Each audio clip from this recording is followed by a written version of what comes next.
June 4, 1942, 10:20 m. North Pacific Ocean, near Midway Atoll. The sea is calm. A gray-blue mirror stretching to the horizon. On the flight decks of the Japanese carriers Akagi, Kaga, Soryu, and Hiryu, crews move with disciplined precision. Fuel hoses snake across steel planking. Almirahs work quickly beneath the rising sun. Aircraft engines cough to life, one after another. Admiral Kiichi Nagamo stands aboard Akagi, surveying the ocean through binoculars.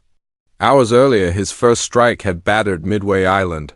The American fleet, he believes, is scattered, weak, reacting too late. Reports suggest only a small U.S. presence. A manageable threat. Above, Japanese Zero fighters patrol in wide circles. Below, the carrier decks are crowded, torpedoes stacked beside bombs, aircraft being rearmed for a second strike. Then, at 10:22 a.m., shadows appear in the high sun, American dive bombers. Within minutes, flames will tear through the pride of the Imperial Japanese Navy, and the balance of the Pacific War will begin to shift. December 7, 1941, the sky above Pearl Harbor filled with aircraft bearing the red rising sun. In less than 2 hours, the Imperial Japanese Navy shattered the illusion of American security in the Pacific. Battleships burned, airfields were wrecked. More than 2,400 Americans were killed. It was a tactical triumph. Behind it stood Admiral Isoroku Yamamoto, Commander-in-Chief of the Combined Fleet. Yamamoto understood America's industrial power. He believed Japan had perhaps 6 months to dominate the Pacific before U.S. production overwhelmed them. His solution was bold: destroy the U.S. Pacific Fleet in one decisive blow. Seize a defensive perimeter across Asia and the Pacific, and force Washington into negotiation. In the months that followed, Japan advanced with stunning speed. Hong Kong fell. Singapore surrendered in February 1942. The Philippines collapsed by May. The Dutch East Indies were seized for oil. Japanese carrier aviation, the elite Kido Butai, was unmatched. Its pilots were veterans of China and Pearl Harbor. Its aircraft, especially the Mitsubishi A6M0, outperformed most Allied fighters in range and maneuverability. At sea, Japan appeared unstoppable. But Pearl Harbor had left one critical target untouched. America's aircraft carriers were not in port that morning. The absence of USS Enterprise, USS Lexington, and USS Saratoga would haunt Japanese planners. Battleships symbolize power, but by 1942, carriers had become the decisive weapon of naval warfare. The Pacific was too vast for traditional gunnery duels. Air power determined reach. Air power determined survival. Yamamoto knew this. To secure Japan's expanding empire, he needed to lure the remaining U.S. carriers into battle and destroy them. The opportunity came in the Central Pacific. Midway Atoll was a tiny coral outpost. Little more than sand and airstrips, lying roughly 1,300 miles northwest of Hawaii. Yet its location made it strategically vital. If Japan seized Midway, it could threaten Hawaii directly, extend its defensive perimeter, and potentially force the U.S. Navy into a final, decisive engagement. The plan was complex. Yamamoto intended to strike Midway with a powerful carrier force under Vice Admiral Kiichi Nagamo, the same commander who had led the Pearl Harbor attack. Simultaneously, a diversionary invasion of the Aleutian Islands in Alaska would draw American attention northward. Meanwhile, Yamamoto himself would command a massive battleship force trailing behind, ready to annihilate the crippled U.S. fleet once it responded. It was an ambitious design, perhaps too ambitious. Japanese forces would be spread across thousands of miles of ocean. Communication would be limited. Coordination would rely on precise timing. And most critically, the Japanese believed the Americans were still reeling from months of defeat. Yet cracks had already begun to show. In May 1942, during the Battle of the Coral Sea, American and Japanese carrier forces clashed for the first time in history without ships ever sighting one another. Aircraft did all the fighting. Japan sank the carrier USS Lexington, but the carrier USS Yorktown survived, though damaged. More importantly, Japan lost the carrier show and suffered heavy aircrew losses. For the first time, Japanese expansion had been checked. Even so, by early June 1942, Japan still held numerical superiority. Nagumo's striking force would sail toward Midway with 4 frontline fleet carriers, Akagi, Kaga, Soryu, and Hiryu, carrying over 240 aircraft. They were the veterans of Pearl Harbor. Their crews were confident. Their doctrine emphasized aggression, coordination, and speed. Across the Pacific, the United States Navy appeared thin by comparison. Enterprise and Hornet were operational. Yorktown was under repair after Coral Sea. Lexington lay at the bottom of the ocean. On paper, Japan held the advantage. But war on paper rarely reflects reality. As June approached, beneath the surface of radio transmissions and coded messages, another battle was already unfolding, one fought not with bombs or torpedoes, but with intelligence, and that hidden struggle would shape everything that followed. While Japanese carrier groups steamed eastward across the Pacific, another contest unfolded in a quiet basement in Hawaii. Inside a windowless room at Station HYPO in Pearl Harbor, a team of U.S. Navy cryptanalysts worked around the clock. At their center was Commander Joseph Rochefort, a linguist and codebreaker who understood the rhythm of Japanese naval communications. The Japanese operational code, JN25, was complex. Messages were encrypted and then super-enciphered. Breaking it required patience, pattern recognition, and educated inference. By early 1942, American analysts had partially penetrated the system. They could not read every message, but they could see fragments. One recurring designation appeared. AF. Japanese signals indicated that AF would soon be attacked. Rochefort and his team believed AF referred to Midway Atoll. Washington was skeptical. The Pacific was vast. AF could mean anything. To confirm the theory, Rochefort devised a simple deception. Midway's garrison was instructed to transmit an uncoded message stating that its freshwater distillation plant had failed and the island was short of water. Shortly afterward, U.S. intercept operators picked up a Japanese message reporting that AF is short of water. The code was broken. Midway was the target. Armed with this knowledge, Admiral Chester W. Nimitz, Commander-in-Chief of the Pacific Fleet, faced a narrow window of opportunity. He could not match Japan ship for ship, but he could position his carriers in advance and set an ambush. Speed became everything. The carrier USS Yorktown, damaged at the Battle of the Coral Sea, limped into Pearl Harbor on May 27, 1942. Initial estimates predicted 3 months of repairs. Nimitz asked how long was absolutely necessary to make her battle-ready. The answer, 72 hours. Shipyard crews worked without pause. Steel plates were cut and welded. Electrical systems patched, fuel lines restored. Yorktown would not be perfect, but she would sail. Meanwhile, 2 other carriers, USS Enterprise and USS Hornet, moved northeast of Midway under Rear Admiral Raymond Espruance, who temporarily commanded Task Force 16 after Admiral Halsey was hospitalized. Yorktown would operate under Rear Admiral Frank Jack Fletcher, the senior carrier commander present. 3 American carriers against 4 Japanese fleet carriers supported by battleships, cruisers, destroyers, submarines, and an invasion force.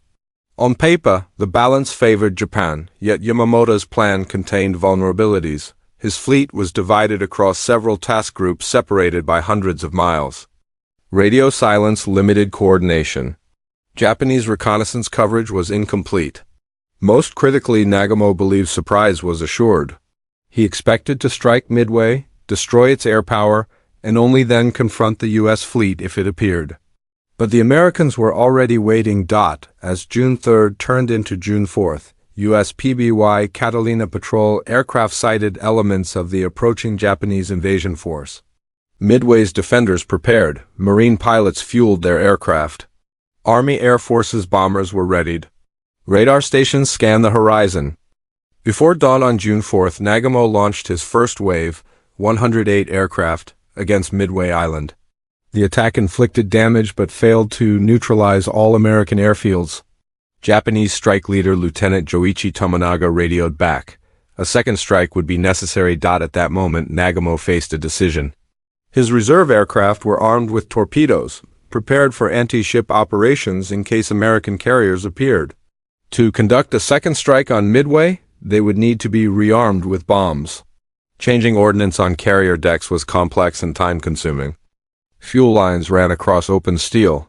Munitions were exposed. Shortly after ordering the rearmament, Nagamo received a delayed scout plane report suggesting the possible presence of American ships in the area. Uncertainty entered the equation.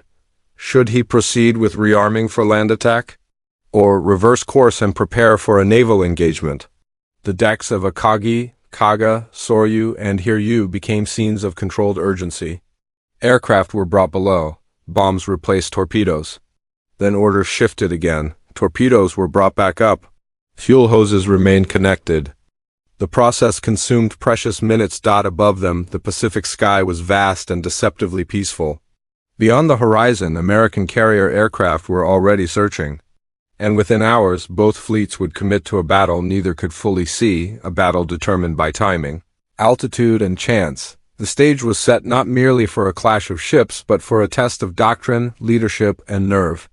By 1942, aircraft carriers had replaced battleships as the decisive instrument of naval warfare. Yet carrier combat was still new. Doctrine was evolving in real time.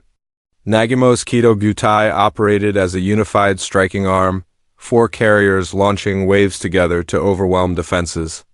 Japanese flight deck procedures emphasized speed and concentration. Aircraft were armed and fueled below deck, then brought topside in carefully timed cycles. But that efficiency carried risk. On the morning of June 4th, as rearming orders shifted aboard Akagi, Kaga, and Soryu, hangar decks filled with volatile fuel vapors, torpedoes lay beside high-explosive bombs. Aircraft were partially serviced, partially armed. Lines of planes waited nose-to-tail. Carrier warfare demanded clean decks at the moment of enemy contact. Nagamo did not have clean decks. Japanese combat air patrol. Zero fighters were vectored low to intercept incoming American torpedo planes that had begun arriving piecemeal from Midway and the U.S. carriers. These slow, obsolete torpedo bombers flew without adequate fighter cover. They were slaughtered, yet their sacrifice achieved something intangible but decisive. The Zero fighters were pulled down to sea level. Japanese formation cohesion broke, ammunition ran low. And high above, unseen, another wave approached. Carrier warfare rewarded altitude and surprise, and at that moment, the Japanese carriers possessed neither. The men who climbed into American torpedo bombers that morning understood the odds. Squadrons from USS Hornet, USS Enterprise, and USS Yorktown flew the Douglas TBD Devastator, slow, underarmed, and already outdated by 1942. Their torpedoes were unreliable. Their top speed barely exceeded 200 miles per hour. They pressed forward anyway. One by one, formations descended toward the Japanese fleet. Anti-aircraft fire rose in black bursts. Zero fighters cut through them with precision. Planes fell burning into the sea. Others ditched, crews climbing into rafts amid oil-slicked water. Of the 15 aircraft in Torpedo Squadron 8 from Hornet, only one aviator survived. Ensign George Gay, floating in the Pacific, he watched the battle unfold through a crack in his life raft. Courage did not guarantee success, but it shaped opportunity. While Japanese fighters were drawn low and outward chasing torpedo bombers, American dive bombers, SBD, Dauntless aircraft, struggled to locate the enemy. Some squadrons nearly turned back for lack of fuel. Lieutenant Commander Wade McCluskey, leading Enterprise's air group, made a critical decision: continue searching beyond the projected contact point. That single choice extended the searchline, and in the vast emptiness of the Pacific, persistence altered fate. The American presence northeast of Midway was not luck. It was the product of code-breaking. Without Commander Joseph Rochefort and his team at Station HYPO, Admiral Chester W. Nimitz would have been blind. Instead of reacting after Midway fell, he positioned his carriers in advance, calculating the likely Japanese approach routes. This shifted the geometry of battle. Nagamo believed he was advancing toward a vulnerable outpost. In reality, he was sailing into a prepared ambush. Japanese reconnaissance failed to detect the American carriers in time. A delayed scout plane launch from the cruiser Tone contributed to incomplete information reaching Nagamo's flagship. Minutes mattered. Information lag created hesitation. Hesitation created exposed decks. In modern warfare, intelligence does not merely inform battle, it shapes it before the first bomb falls. At Midway, knowledge compressed Japanese reaction time while expanding American initiative. Yet even perfect intelligence cannot dictate the chaos of combat. By mid-morning on June 4th, the skies above the Japanese carriers were thick with smoke trails, tracer fire, and descending aircraft, and the next wave would arrive from directly overhead. On the bridge of Akagi, Vice Admiral Kiichi Nagamo confronted the kind of uncertainty no war plan survives. Nagamo was not an aviator by training. He was a torpedo specialist, a veteran of surface warfare. His carrier command at Pearl Harbor had been tightly structured under Admiral Isoroku Yamamoto's grand design. At Midway, however, he faced fragmented intelligence, delayed reconnaissance, and conflicting priorities. Strike Midway again, or prepare for a fleet engagement? Each choice required time, and carrier warfare punished delay. Nagamo's dilemma was procedural as much as tactical. Japanese doctrine favored massed, coordinated strikes. Piecemeal launches risked failure. He waited to assemble a full second wave. But as rearming continued below decks, new reports suggested American ships in the area. The window for decisive action narrowed across the ocean. Rear Admiral Raymond Spruance commanded Task Force 16 aboard USS Enterprise. Spruance was not an aviator either. Yet he relied heavily on his air officers, particularly Commander Miles Browning, and made one critical decision: launch early, even if it meant striking at extreme range. That decision carried enormous risk. American aircraft would operate near the limits of their fuel. Coordination between squadrons would suffer. Fighters, dive bombers, and torpedo planes might not arrive together. But waiting for perfect formation risked missing the enemy entirely. Spruance chose aggression over symmetry. Leadership at Midway was defined not by certainty, but by how commanders acted without it. In those minutes, doctrine collided with instinct. And instinct would determine survival. The machines themselves shaped the battle. Japan's Mitsubishi A6M0 fighter dominated early war skies. With exceptional range and agility, it outclassed many Allied aircraft in dogfights. Japanese carrier dive bombers and torpedo planes were experienced, well-trained, and combat-proven. Yet Japanese carriers possessed structural vulnerabilities. Hangar decks were enclosed, maximizing aircraft capacity and protection from weather, but limiting ventilation. Fuel lines ran beneath wooden flight decks. Ordnance storage procedures, though efficient, created moments of extreme exposure during rearming cycles. American carriers, by contrast, featured more open hangar designs and different fuel handling practices. Damage control training in the U.S. Navy emphasized rapid containment of fires and flooding. These differences would matter within minutes of impact. The American Douglas SBD, Dauntless dive bomber, was slower than the Zero but rugged and precise. Equipped with perforated dive brakes, it could descend steeply at near vertical angles, releasing bombs with remarkable accuracy. Altitude became advantage. When Lieutenant Commander Wade McCluskey's dive bombers finally located the Japanese fleet, they approached from above 19,000 feet. At that height, they were nearly invisible against the sun. Below them, Japanese decks were cluttered with fueled and armed aircraft. Technology alone does not win wars, but when machines intersect with timing, vulnerability becomes catastrophe. By June 1942, Japan stood at the high water mark of expansion. From Malaya to the Solomon Islands, its empire stretched across thousands of miles. Yet, its industrial capacity could not match that of the United States. Japanese strategy depended on winning early, decisive engagements before American production surged. The Midway operation reflected that urgency. Admiral Yamamoto sought to eliminate America's remaining carriers in one orchestrated blow. But to achieve surprise and deception, he divided his forces, carriers here, battleships trailing far behind, invasion units elsewhere, the Aleutian diversion to the north. The complexity diluted strength. Had Japan concentrated all available naval power into a single, unified force, the engagement might have unfolded differently. Instead, distances between task groups limited mutual support. Communication delays compounded uncertainty. Meanwhile, American shipyards were accelerating. Essex-class carriers were under construction. New aircraft models were entering production lines. Even in defeat, the United States could replace losses faster than Japan. Midway, therefore, was more than a tactical operation. It was a strategic wager. If Nagamo destroyed the American carriers, Japan could consolidate its perimeter and perhaps dictate terms. If he failed, the initiative would shift irreversibly. Empires are often lost not in gradual decline, but in concentrated moments where risk exceeds margin. On the morning of June 4, 1942, that margin narrowed to a matter of minutes. And above the Japanese fleet, dive bombers began their descent. June 4, 1942, 9:18 a.m. The first American torpedo planes break through scattered cloud cover and descend toward the Japanese fleet. They come in low, slow, exposed. From USS Hornet, Torpedo Squadron 8 leads the approach. 15 Douglas TBD Devastators skim barely above the waves, their engines straining. There is no fighter escort. The Wildcat fighters meant to protect them never arrive. Japanese lookouts spot them instantly. Zero fighters dive. Within minutes, the sky fills with tracers. Devastators ignite midair. Wings shear off. Pilots hold course through flak bursts, pressing toward release range. Torpedoes drop, but most malfunction, running too deep or failing to detonate.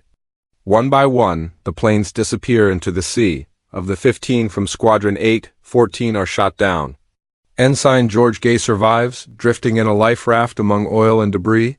Watching the battle continue around him. Then come the torpedo squadrons from USS Enterprise and USS Yorktown. They suffer the same fate. Nearly every aircraft is destroyed. Casualties mount rapidly. From a tactical perspective, the attacks achieve nothing. No confirmed hits? No damaged carriers, yet something critical changes. Japanese combat air patrol fighters descend to sea level to intercept. They pursue fleeing aircraft outward from the carrier formation. Ammunition depletes, fuel runs low, formation altitude collapses. Above 15,000 feet, the upper sky is nearly empty. On the decks of Akagi, Kaga, and Soryu, aircraft remain exposed. Rearming operations are incomplete. Some planes still carry bombs for land attack. Others have torpedoes being hoisted back into place. Fuel hoses remain connected. Ordnance carts line the hangars. At approximately 10 a.m., Japanese lookouts report additional incoming aircraft, high altitude. But the fighters are low, and time is gone. High above, dive bombers from Enterprise and Yorktown have finally located the fleet. Lieutenant Commander Wade McCluskey's decision to extend his search line pays off when he spots the wake of the destroyer, Arashi, racing north to rejoin the carrier group after pursuing a submarine contact. McCluskey follows the wake. At 10:20 a.m., through breaks in the cloud layer, the Japanese carriers appear below, perfectly outlined against the blue Pacific. 4 carriers in formation, decks crowded. Vulnerable. McCL Sky signals the attack. The dauntless dive bombers roll inverted and begin their near-vertical descent. Sirens wail aboard the Japanese ships. Anti-aircraft guns elevate. But altitude and surprise belong to the Americans. For the next 5 minutes, the course of the Pacific War will be rewritten in fire. June 4, 1942, 10:22 a.m. The first American dive bombers break through the clouds. From high above, 19,000 feet, the SBD Dauntless aircraft from USS Enterprise and USS Yorktown plunge almost vertically. Air brakes deployed, engines screaming. Pilots locked onto their targets. Below, the Japanese carriers are caught in transition. On Kaga, aircraft line the flight deck nose to tail. Torpedoes and bombs sit exposed beside fueled planes. As Lieutenant Commander Richard Best's formation descends, anti-aircraft fire erupts upward, but too late, too scattered. Bombs fall. Kaga is struck by multiple direct hits within seconds. Explosions rip across the hangar deck. Aviation fuel ignites. Firestorms race through enclosed spaces, consuming aircraft, munitions, and men. Within minutes, the carrier is an inferno beyond control. Almost simultaneously, dive bombers target Akagi, flagship of Vice Admiral Kiichi Nagamo. One decisive bomb penetrates near the midship elevator and detonates among armed aircraft below deck. Flames erupt upward through the hangar. Steering is compromised. Communications fail. Nagamo is forced to transfer his flag to a cruiser as Akagi burns uncontrollably. To the north, Soryu suffers 3 direct hits in rapid succession. Fires spread with devastating speed. Within 20 minutes, the carrier is mortally wounded. In the span of roughly 5 minutes, 3 of Japan's 4 frontline fleet carriers are crippled. The sky clears of American bombers as quickly as they appeared. Smoke columns rise thousands of feet into the Pacific air. Only Hiryu remains operational. Her commander, Captain Tomio Kaku, wastes no time. Despite the chaos around him, Hiryu launches a counterstrike. Japanese dive bombers locate USS Yorktown and attack with precision. Bomb hits rupture boilers and knock out power. Damage control crews respond swiftly, restoring partial operation within an hour. Then a second wave from Hiryu arrives, torpedo planes this time. 2 torpedoes strike Yorktown's port side. She lists heavily, engines fail. The crew is eventually ordered to abandon ship. For a moment, balance flickers, Hiryu has struck back. But American search aircraft are already hunting her. Late in the afternoon, dive bombers from Enterprise locate the last surviving Japanese carrier. They attack from altitude once more. Several bombs strike home. Fires rage through Hiryu's hangar decks, mirroring the destruction of her sister ships earlier that morning. By nightfall on June 4th, all 4 Japanese fleet carriers that had attacked Pearl Harbor are fatally damaged. Akagi, Kaga, and Soryu are scuttled by their own escorts in the early hours of June 5th. Hiryu follows later that day. More than 3,000 experienced Japanese sailors and airmen are lost. The core of Japan's naval air power, painstakingly trained over years, is gone. The battle does not end instantly. Surface forces maneuver cautiously. Submarines prowl the darkness. On June 6th, a Japanese submarine torpedoes Yorktown, sealing her fate. She sinks the following day, but the decisive moment has already passed. In a single morning, the initiative in the Pacific shifts. Japan entered the battle seeking annihilation of the U.S. carrier force. Instead, it has lost the irreplaceable heart of its own, and the consequences will echo far beyond the waters of Midway. When dawn broke on June 5, 1942, the Pacific Ocean carried a different silence. Smoke still lingered on the horizon where Akagi, Kaga, Soryu, and Hiryu had burned through the night. One by one, Japanese destroyers scuttled the crippled carriers with torpedoes, sending them beneath the surface they had once dominated. 4 fleet carriers, more than 240 aircraft destroyed, over 3,000 sailors and aviators lost, including a generation of highly trained aircrew Japan could not quickly replace. For the Imperial Japanese Navy, the loss was not merely material. It was structural. Carrier warfare depended less on steel than on experience. Pilots required years of rigorous training. Deck crews operated through instinct built from repetition. Coordination between squadrons demanded cohesion forged in combat. That cohesion had vanished in a single day. On the American side, losses were significant but sustainable. The carrier USS Yorktown, hastily repaired days before battle, succumbed to submarine torpedoes on June 7th. The destroyer Hammond was also lost. Approximately 307 American servicemen were killed, but the remaining carriers, USS Enterprise and USS Hornet, survived. Strategically, the arithmetic was decisive. Japan had entered the war with 6 frontline fleet carriers. At Midway, it lost 4, the same 4 that had struck Pearl Harbor 6 months earlier. The psychological symbolism was profound. The elite striking arm that once projected invincibility now lay at the bottom of the Pacific. Admiral Isoroku Yamamoto had hoped to force a climactic battle that would break American resolve. Instead, the battle exposed the fragility of Japan's strategic position. The initiative, the ability to dictate tempo and location of operations, slipped from Japanese hands. The United States, though still outnumbered in certain categories of ships, retained its industrial depth. New Essex-class carriers were already under construction. Aircraft production accelerated, training programs expanded. Japan, by contrast, faced limitations in fuel, raw materials, and pilot training pipelines. The loss of veteran aviators at Midway could not be reversed quickly. Replacement pilots would enter combat with fewer flight hours and less operational experience. Within days of the battle, Japanese planning shifted from expansion to consolidation. Defensive perimeters hardened. Offensive operations were reconsidered.